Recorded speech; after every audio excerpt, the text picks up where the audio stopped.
नमस्कार शेतकरी मित्रांनो, राज्यातील अनेक भागात मागील 2 दिवसापासून ढगाळ हवामानासह अधूनमधून हलक्या सरी पडत आहे. तर मराठवाडा आणि विदर्भातील काही ठिकाणी जोरदार पाऊस देखील हजेरी लावतोय. तसेच शेतकरी मित्रांनो, हवामान विभागाने पुढील 5 दिवस राज्यात कमीच राहील, मात्र काही भागांमध्ये जोरदार स्वरूपाचा पाऊस देखील राहील असा अंदाज व्यक्त केला आहे. तर शेतकरी मित्रांनो, संपूर्ण आढावा आपण या व्हिडिओमध्ये घेणार आहोत. राज्यात पुढील 5 दिवस कोणत्या भागांमध्ये पावसाची उघडी राहणार आहे, तर कोणत्या भागांमध्ये पावसाची शक्यता असणार आहे. व्हिडिओ शेवटपर्यंत नक्की बघा व आपल्या चॅनलवर नवीन असाल तर आत्ताच आपल्या चॅनलला सबस्क्राईब नक्की करा. तुम्ही हा व्हिडिओ कोणत्या भागातून पाहताय ते देखील आम्हाला कमेंट करून नक्की कळवा. तर शेतकरी मित्रांनो, हवामान विभागाने आज अकोला, अमरावती, नागपूर, भंडारा, गोंदिया, चंद्रपूर आणि गडचिरोली जिल्ह्यात काही ठिकाणी मध्यम ते जोरदार स्वरूपाच्या पावसाची शक्यता व्यक्त केलेली आहे.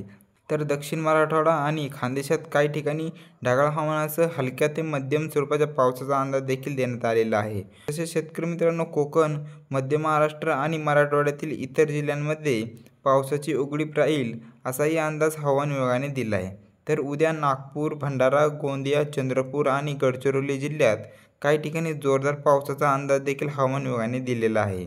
मराठवाड्यातील लातूर, नांदेड, परभणी, हिंगोली या जिल्ह्यात काही ठिकाणी ढगाळ हवामानासह हलक्या ते मध्यम स्वरूपाच्या पावसाचा अंदाज आहे.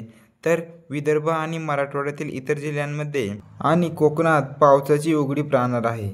तसेच बुधवारी राज्यात काही ठिकाणी ढगाळ हवामानासह हलक्या पावसाची शक्यता आहे.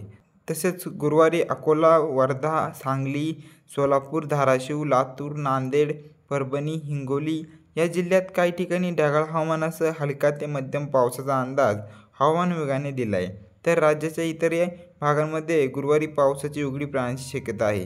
मात्र शुक्रवारपासून राज्यात काही भागांमध्ये पावसाचा जोर वाढण्याची शक्यता आहे. शुक्रवारी विदर्भातील सर्वच जिल्हे, मराठवाड्यातील परभणी, नांदेड, हिंगोली, लातूर, धाराशिव तसेच मध्य महाराष्ट्रातील सोलापूर, सांगली, पुणे या जिल्ह्यात काही भागात ढगाळ हवामानासह जोरदार स्वरूपाच्या पावसाची शक्यता हवामान विभागाने वर्तवलेली आहे. तर शेतकरी मित्रांनो, हवामानामध्ये अचानक बदल होत असतात. आपण आपल्या चॅनलवरती पावसाचे नवनवीन व ताजे अपडेट घेऊन येत असतो. त्यामुळे आत्ताच आपल्या चॅनलला सबस्क्राईब नक्की करा. धन्यवाद.